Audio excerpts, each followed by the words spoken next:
الحمد لله رب العالمين والصلاة والسلام على نبينا محمد وعلى آله وصحبه أجمعين أما بعد باب صدقة التطوع وعن أبي هريرة رضي الله تعالى عنه عن النبي صلى الله عليه وسلم قال سبعة يظلهم الله في ظله يوم لا ظل إلا ظله وذكر الحديث وفيه رجل تصدق بصدقة فأخفاها حتى لا تعلم شماله ما تنفق يمينه متفق عليه وعن عقبة بن عامر رضي الله عنه قال سمعت رسول الله صلى الله عليه وسلم يقول كل امرئ في ظل صدقته حتى يفصل بين الناس رواه ابن حبان والحاکم۔ یہ باب صدقۃ التطوع کا ہے۔ میں نے بتایا تھا کہ صدقہ کا لفظ واجب صدقے پر بھی بولا جاتا ہے اور نفلی صدقے پر بھی بولا جاتا ہے۔ واجب صدقے کی مثال میں بتایا تھا کہ دو ہے، ایک صدقۃ المال ہے جس کو زکوٰۃ المال کہتے ہیں، مال کی زکوٰۃ، اس کو بھی صدقہ کہتے ہیں، وہ واجب اور فرض ہے آپ کے مال پر، اور ایک ہے آپ کے بدن کے اوپر جو ہے زکوٰۃ الفطر، جس کو صدقۃ الفطر کہتے ہیں، جو رمضان کے مہینے کے اختتام پر آپ نکالتے ہیں۔ تو یہ زکوٰۃ المال اور زکوٰۃ البدن یہ صدقہ واجبہ ہے، واجب اور فرض صدقہ ہے۔ اور نفلی صدقہ جس کو اللہ رسول نے واجب نہیں کیا ہے، لیکن آپ اللہ تعالیٰ سے نزدیکی حاصل کرنے کے لیے، ثواب کے لیے گاہے بگاہے آپ کچھ اللہ کے راستے میں محتاج بندوں کو دیتے رہتے ہیں، مسجد کی تعمیر میں دیتے رہتے ہیں، کسی غریب مفلس کی کنگال کی شادی بیاہ میں دیتے رہتے ہیں، کسی کے دوا علاج کے لیے دیتے رہتے ہیں، چلتے پھرتے 10-20 روپیہ کسی سائل فقیر کے ہاتھ میں دیتے ہیں۔ یہ آپ کا صدقہ تطوع ہے، نفل ہے۔ یہ اللہ سبحانہ و تعالیٰ کی رحمت ہے بندوں پر کہ جس عبادت کو اللہ نے ہم پر فرض کیا ہے، ان تمام فرض عبادتوں کے لیے نفل بھی رکھی ہے۔ جیسے اگر نماز اللہ نے فرض کی ہے اور یہ سب سے اہم فریضہ ہے، تو نمازوں کے لیے بھی اللہ تعالیٰ نے نفل نماز رکھی ہے۔ فرض سے پہلے، فرض کے بعد کی سنتیں ہیں، یہ نفلی عبادتیں ہیں۔ اسی طریقے سے رات کی نماز ہے، تہجد جس کو کہتے ہیں، چاشت کی نماز ہے۔ اسی طریقے سے زکوٰۃ ہے، تو مال کی زکوٰۃ، جسم کی زکوٰۃ صدقۃ الفطر کی شکل میں، مال کی زکوٰۃ سونے چاندی کی کاروبار کی ہم دیتے ہیں، اور پھر اس کے لیے اللہ تعالیٰ نے نفلی صدقہ بھی رکھا ہے جو گاہے بگاہے سال بھر لوگ دیتا رہتا ہے۔ اسی طریقہ سے روزہ ہے، اللہ تعالیٰ نے اس عبادت کو ماہ رمضان میں ہمارے لیے فرض کیا ہے، لیکن نفلی روزے بھی ہے، جیسے محرم کا روزہ ہے، ذی الحجہ کی 9ویں تاریخ کا روزہ ہے، یا اس طریقے سے اور بھی ایام 20 کے روزے ہیں، 13، 14، 15 کے، ہر چاند کے مہینے کی تاریخوں کے نفلی روزے بہت سے ہیں۔ اسی طریقے سے حج ہے، ایک مرتبہ فرض ہے زندگی میں حج عمرہ، اور اس کے بعد لوگ حج اور عمرہ نفلی کرتے رہتے ہیں۔ تو جو عبادت بھی اللہ نے بندوں پر فرض کی ہے، اس کی نفل بھی رکھی۔ اس کا بڑا فائدہ یہ ہے کہ فرض میں اگر کوئی کوتاہی ہو جائے تو نفل سے اس کو پورا کر دیا جائے، اسی لیے یہ بونس پوائنٹ ہے۔ قیامت کے دن اللہ تعالیٰ کہے گا دیکھو میرے بندے کو، اس کے اعمال کو دیکھو۔ جب فرض میں نقص اور کمی ہوگی، ڈیمیج ہوگا فرض، تو کہے گا اللہ تعالیٰ کہ دیکھو میرے بندے کے لیے کچھ نفل بھی ہے، اس نے کچھ نفل بھی کیا ہے، کہاں اس نے نفل بھی کیا ہے، تو کہا جائے گا کہ اس نفل سے اس کے فرض کو پورا کر دو جی۔ اور اگر ماشاءاللہ فرض ہی آپ کا پورا ہے تو نفل مزید درجات کی بلندی کا ذریعہ ہوگا۔ اسی طریقے سے نفلی عبادت انسان کے ایمان میں اضافہ کرتی، اضافہ کا ذریعہ بنتی، کیونکہ عقیدہ اہل سنت والجماعت ہے کہ ایمان میں نیکی کرنے سے اضافہ ہوتا ہے اور گناہ کرنے سے ایمان گھٹتا ہے، کمزور ہوتا ہے۔ تو جس قدر آپ نیکی کرتے جائیں گے، نفلی عبادت کرتے چلے جائیں گے، ذکر و اذکار کی شکل میں، تلاوت قرآن کی شکل میں، صدقہ خیرات کی شکل میں، یا جو بھی عبادت آپ کرتے چلے جائیں گے، اس سے آپ کے ایمان کے اندر بڑھوتری ہوگی۔ ایک تو فرض کی تکمیل ہوگی قیامت کے دن، فرض اگر مکمل ہے تو مزید درجات کی بلندی کا ذریعہ ہوگا، دوسرے ایمان میں اضافے کا سبب بنے گا۔ اور پھر صدقہ کے اور بھی بڑے فضائل ہیں کہ اللہ رب العالمین کا غضب اس سے ٹھنڈا ہوتا ہے، صدقہ دینے سے مال بڑھتا ہے، صدقہ انسان کے سچے مومن ہونے کی علامت ہوتی ہے کہ اس کو اللہ کے ہاں ثواب اور تقرب اور نزدیکی چاہیے، اس کو مال سے محبت نہیں، اس کو اللہ کی رضا اور خوشنودی چاہیے۔ تو یہ سب بڑے فوائد ہیں صدقے کے۔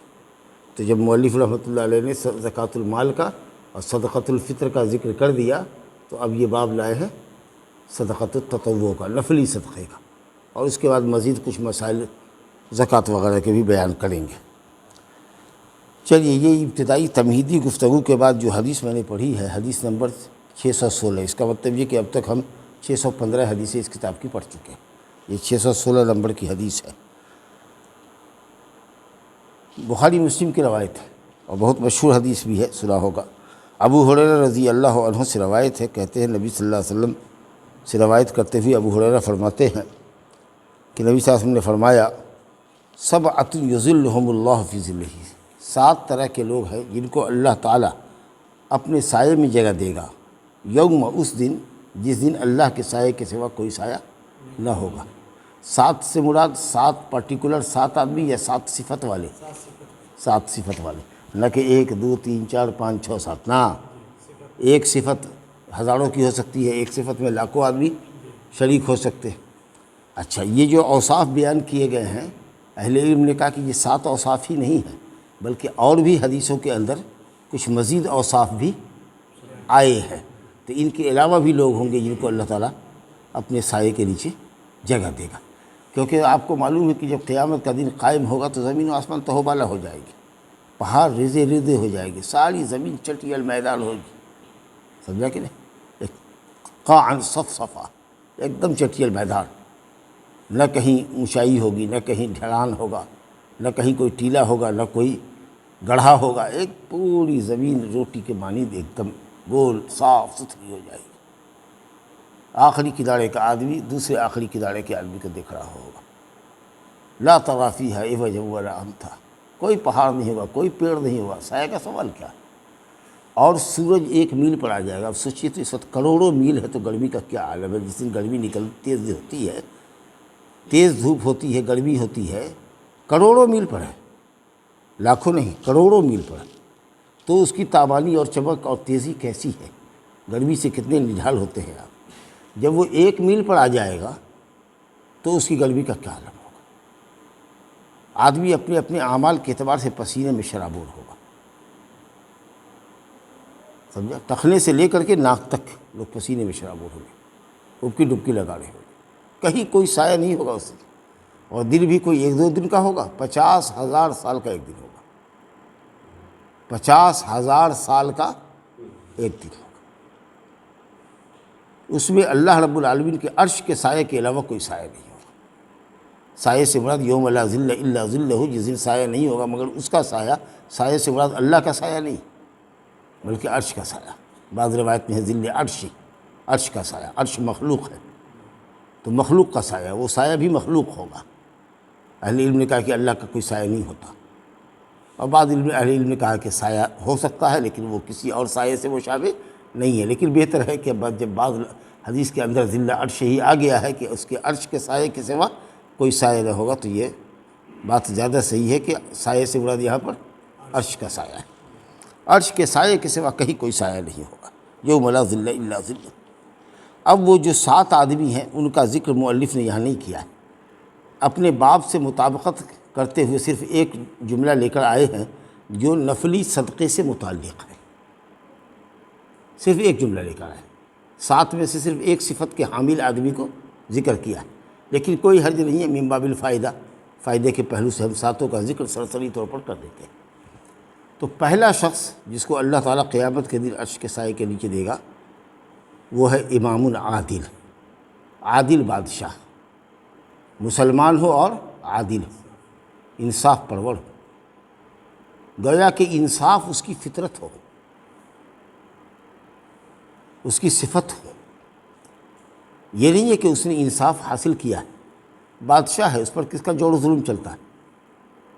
نہیں چل سکتا نا۔ اگر وہ ناانصافی بھی کرے تو آپ اس کا معاوضہ نہیں کر سکتے، اس کا اپوز نہیں کر سکتے، اس کا اگینسٹ نہیں کر سکتے آپ. بادشاہ ہے، فوج و سپاہ والا ہے، لیکن نہیں، وہ ایسا حاکم ہے کہ اللہ تعالیٰ نے عدل و انصاف اس کی طبیعت اور فطرت بنائی. اب یہ عدل و انصاف کا کیا مطلب ہے؟ قرآن اور حدیث شریعت کے مطابق فیصلہ کرتا ہے، الجھل فیصلہ نہیں کرتا، جو شریعت کہتی ہے اس کے مطابق فیصلہ کرتا ہے. اور جب فیصلہ کرنے بیٹھتا ہے تو کیا دوست اور کیا دشمن، کیا قریبی کیا دور کا، کیا رشتہ دار کیا اجنبی، کیا مالدار کیا فقیر، کیا دوست کیا غیر دوست، جس کا جو حق ہوتا ہے اس کو وہ حق دیتا ہے. اس کے یہاں عدل ہی ایک پیمانہ ہے، انصاف پیمانہ ہے، اور کچھ نہیں. وہ رشتہ داری کو، قرابت مندی کو، دوستی یاری کو نہیں دیکھتا. اور بیت المال کے خزانے میں جو مال ہے اس کا جو بھی حقدار ہے اس کو دیتا ہے. یہ نہیں کہ صرف اقربا پروری کر رہا ہے، قرابت مندوں کو بوڑا بھر بھر کے دے رہا ہے، اب محتاج اور غریبوں کو کچھ نہیں دے رہا ہے. یہ تمام صفتیں عدل کی ہیں کہ ایک تو فیصلہ شریعت کے مطابق کرتا ہو، دوسرے یہ ہے کہ محکوم لہو اور محکوم علیہ، جس کے حق میں فیصلہ دے رہا ہے اور جس کے خلاف دے رہا ہے. یہ بنیاد صرف عدل اور انصاف کی ہے اس کے پاس. یہ نہیں کہ اس کے حق میں دے رہا ہے اسے کہ یہ ہمارا دوست ہے، ہمارا رشتہ دار ہے. چونکہ عدل اور انصاف اسی کے حق میں جا رہا ہے اس لیے دے گی. اور اگر فیصلہ ہمارے اپنے کے خلاف کیوں نہیں جا رہا ہے وہ کرے گا. اور جو بیت المال بے مال ہے وہ سمجھ رہا ہے کہ پبلک کا مال ہے، حقداروں کو حق جانا چاہیے. بڑی صفت ہے یہ امام عادل. دوسرا شخص کہا گیا وہ شاب نشأ فی عبادت اللہ، وہ نوجوان جس کی جوانی اللہ کی عبادت میں گزری ہے. کیونکہ آپ جانتے ہیں کہ جوانی میں لوگ بے اعتدالی کرتے ہیں اور بہت سارے گناہوں سے سرد ہوتے ہیں، خاص کر کے جنسی نوعیت کے جو گناہ ہوتے ہیں، سیکسول گناہ جو ہوتے ہیں وہ جوانی میں زیادہ ہوتے ہیں مرد عورت سے. تو کوئی بھی مرد، رجل کہا گیا ہے اس لیے کہ مذکر عام طور پر مؤنث سے افضل ہے، اور اسی لیے خطاب قرآن مجید میں اکثر جگہ پر مردوں کو کیا گیا ہے. لیکن اس کا یہ مطلب کہ اس خطاب میں عورتیں شامل نہیں ہیں. مرد کو فوقیت اور غلبہ دیتے ہوئے خطاب کیا گیا، اس سے عورت بھی داخل ہے. تو رجل ہو یا امرأہ ہو، لڑکا ہو جوان یا لڑکی ہو، اس نے اپنی جوانی اللہ کی عبادت میں گزاری ہوئی، یعنی بے اعتدالی سے گناہ سے بچاؤ. تو یہ جو بے اعتدالی کا وقت ہے اور صراط مستقیم سے ہٹنے کی جو عمر ہوتی ہے، اور جوانی جو کہتے ہیں کہ جوانی دیوانی، اس دیوانگی کے عالم میں اس نے اپنے آپ کو پر کنٹرول کیا اور اپنی عزت و آبرو کی حفاظت کی. اور نہ صرف یہ کہ برائی سے بچا، بلکہ اپنی جوانی کو اس نے اللہ کی عبادت میں گزاری. نمازوں کا پابند رہا، روزے کا پابند رہا، ماشاءاللہ ملتحی رہا، داڑھی رکھے ہوا ہے. بعض نوجوان دیکھیے گا ڈاکٹرس ہیں، انجینئرس ہیں، ایم ڈی ہیں، اور بھی ہے، اور ماشاءاللہ پوری داڑھی ہے ان کی. ہماری ترقی ہم سے بھی بڑی داڑھی ہے جی، بڑے ڈاکٹر ہیں، اور ٹخلے کے اوپر تک ان کا پتلون ہے ان کی جی. تو ماشاءاللہ ہے اللہ کی زمین پر ایسے بندے اور بندیاں ملیں گی آپ کو. تو لڑکا ہو یا لڑکی دونوں اس حکم میں داخل. البتہ امام العادل میں صرف مرد داخل ہوگا، کیونکہ عورت امام المسلمین نہیں ہو سکتی ہے. وہ قوم کبھی فلاح نہیں پائے گی جس کی ذمہ دار، جس کی حاکم عورت ہو، جس نے اپنے امور کی لگام عورت کے ہاتھ میں دے دیا. لو تم ہی چلاؤ ملک، تم ہی چلاؤ ضلع کو جی، صوبے کو تم ہی چلاؤ، چلے جائیے نیچے تک. تو ولایت اور امارت اور امامت، ذمہ داری، مردوں پر حاکمیت، یہ عورت کا کام نہیں. اللہ نے مرد کو حاکم بنایا. باقی اور جتنی صفت ہے سب میں مرد عورت دونوں شامل ہیں. جوان میں مرد بھی داخل ہے اور جوان عورت بھی داخل ہے. اور تیسرا وہ آدمی، یہ صفت بھی مرد ہی کے ساتھ ہوگی، وَرَجُلٌ قَلْبُهُ مُعَلَّقٌ بِالْمَسَاجِدِ، وہ آدمی جس کا دل مسجد سے اٹکا ہوا ہو. مطلب مسجد سے اٹکا ہوا ہے کہ ایک نماز پڑھ کے گیا تو دوسری نماز کی فکر ہے، بار بار وقت پر نظر ہے اس کی. ایسا لگتا ہے کہ جیسے وہ مسجد کا پنکھا ہے جو مسجد میں لٹکا ہوا ہے کہیں بھی، لیکن دل ہے اس کا، دماغ مسجد پہ لگا ہوا ہے. جسم گیا ہے باہر لیکن دل چھوڑ کے مسجد میں آیا. ہر نماز کا انتظار ہے، کب وقت ہو کب وقت ہو. اگر مشغول ہے تو گھر والوں کو یاد دہانی کرانے کے لیے کہہ رہا ہے کہ جب نماز ہو جائے، اذان ہو جائے تو ہم کو یاد دہانی کرا دینا اگر ہم بھول جائے تو. تو پابندی ہے مسجد کی، حاضری ہے، اور یہ ہے کہ صاحب مسجد سے محبت بھی ہے اس کو، مسجد میں بیٹھنا اس کو پسند ہے زیادہ دیر تک تسبیح نفل وغیرہ ذکر و تلاوت وغیرہ. بہرحال تو یہ ہوا تیسرا شخص. اور چوتھا شخص کہا گیا وَرَجُلَانِ تَحَابَّا فِي اللَّهِ اجْتَمَعَا عَلَيْهِ وَتَفَرَّقَا عَلَيْهِ. دو ایسے شخص یا دو ایسی عورتیں جو دونوں ایک دوسرے سے اللہ کے لیے محبت کرتے ہیں. جب تک زندہ رہے اللہ کے لیے محبت کی، اس لیے کہ یہ آدمی نیک ہے، متقی ہے، پرہیزگار ہے، دیندار ہے، اس لیے اس سے محبت ہے. اور جب سے اس نے دینداری کی راہ چھوڑی، ہم نے اس سے محبت کی راہ توڑی، اس سے اپنا تعلق توڑا. چونکہ یہ دیندار ہے اس لیے اس سے ہماری محبت. اور جو دیندار نہیں ہے وہ چاہے ہمارا قرابت مند کیوں نہ ہو، اس سے ہمارا رشتہ نہیں. دیندار شرط ہے. دو دوست ایسے ہیں جو دونوں ایک دوسرے سے اللہ کے لیے محبت کرتے ہیں، دنیاوی فائدے کے لیے نہیں، ذاتی فائدے کے لیے نہیں. آج کل لوگوں کی عام دوستی کیا ہے؟ ذاتی فائدے کے لیے. اگر فائدہ آپ کا ہم سے پورا نہ ہو، ہمارا آپ سے پورا نہ ہو، تو ہم آپ سے عداوت پال لیتے ہیں. اس لیے دوستی کرو کہ آدمی نیک ہے، پرہیزگار ہے. اور عداوت اس لیے اسے رکھو کہ وہ دین دشمن ہے، دین دروہی ہے، اسلام کا مذاق اڑاتا ہے، نصیحت کرنے کے باوجود بھی راہ راست پر نہیں آتا. وہ آدمی اس لائق نہیں کہ اسے دوستی رکھی جائے. جی بہت سارے ہم میں سے ہے جو خود نماز پڑھ رہے، بیوی نماز نہیں پڑھ رہی ہے، کھا بھی رہے پی رہے، بستر پر ساتھ سو رہے. کبھی کہا بیوی کو کہ نماز کیوں نہیں پڑھتی ہو؟ اگر نہیں پڑھو گی تو بعد نہیں آؤں گا، میں سختی کروں گا، اور اگر سختی سے بھی بات یہ ہے تو طلاق دے دوں گا. کتنے لوگ ہیں جو اس طرح کا ایکشن لیتے ہیں؟ یا آپ پسند کریں گے کہ آپ جنت میں جائیں، آپ کی بیوی جہنم میں جائے؟ یہ جائے کہ دو دوست ہیں، وہ صرف اللہ کے لیے محبت کرتے ہیں.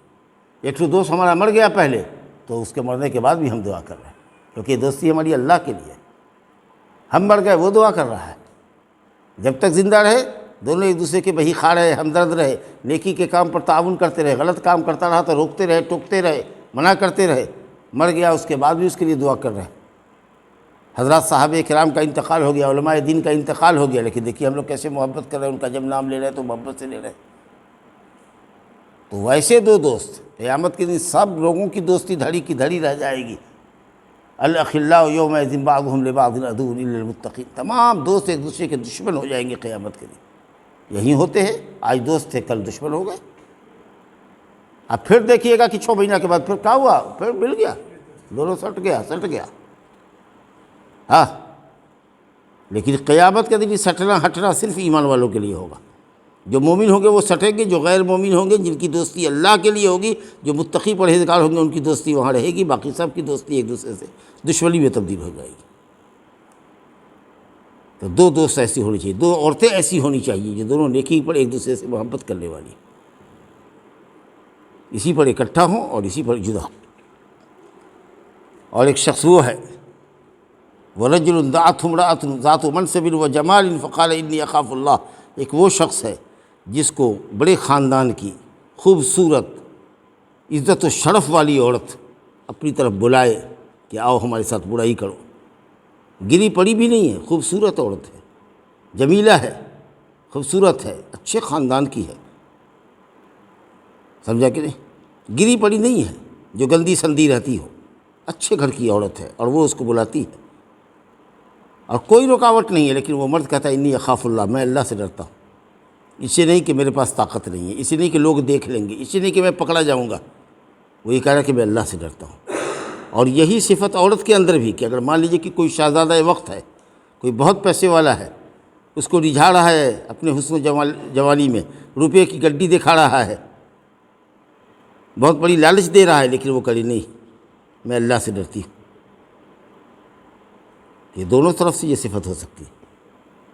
جس طریقہ سے خوبصورت اچھے خاندان کی لڑکی کسی مرد کو اپنی طرف بلائے اور مرد یہ کہے کہ میں اللہ سے ڈرتا ہوں، اسی طریقہ سے کسی عورت کو کوئی اگر شہزادہ بلائے اور اس کو پیسے دے اور منہ مانگا انعام دے، اس سے وعدہ کرے، تو وہ کہے کہ میں اللہ سے ڈرتی ہوں. اور ایک شخص یہ ہے وَرَجُلٌ تَصَدَّقَ بِصَدَقَةٍ، جس کا یہاں انہوں نے ذکر کیا، جو ہمارے باپ سے تعلق رکھتا ہے، کہ وہ شخص جو صدقہ دے، نفلی صدقہ، تو دائیں ہاتھ سے دے تو بائیں ہاتھ کو خبر نہ ہو. گویا کہ صدقے کو چھپانے کی انتہا ہو گئی ہے. سمجھا کہ دائیں ہاتھ سے تو بائیں کو خبر نہ ہو، یا مان لیجئے کہ اگر بائیں طرف آدمی چل رہا ہے یا دائیں طرف اگر چل رہا ہے تو جیب سے نکال کر کے چلنے والے کو ایسا بند مٹھی میں ڈال دیا، اس کے جیب میں ڈال دیا کہ جو بائیں میں آدمی چل رہا تھا اس کو پتہ نہیں چلا کہ کس کے ہاتھ میں کیا ڈال دیا میں نے، دکھا کر کے دے رہے ہیں، سمجھا کہ نہیں، اپنے احسان کو دکھا رہے ہیں، خود اس بیچارے کا دل ٹوٹ رہا ہے یا توڑ رہے ہیں اتنے لوگوں کے سامنے کہ یہ محتاج ہے، اس کو ایسا دو کہ پتہ کسی کو نہیں چلے اور اس کی ضرورت پوری ہو جائے۔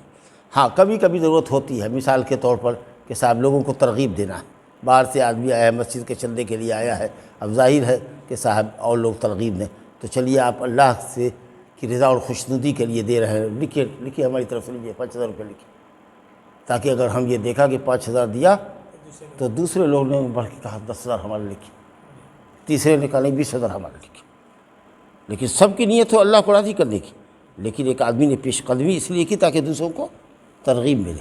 یا مان لیجئے کہ آپ کی ضرورت اتنی ہے، کیا ضرورت ہے بھائی؟ ہماری ضرورت 1,00,000 روپے کی، اب ظاہر ہے کہ ہم میں کا کوئی ایک آدمی اس کو اگر نہیں پوری کر سکتا ہے تو اس کا اعلان کریں گے ہم کہ بھئی یہ دیکھیے بہت نیک آدمی ہے اور واقعی محتاج ہے، اور ان کے ہاں ایسا ایسا آدمی زیر علاج ہے، قلب کا مریض ہے، اور ان کے پاس پیسے نہیں، ان کو 1,00,000 روپے کی ضرورت ہے، آپ لوگ ان کا تعاون کیجیے۔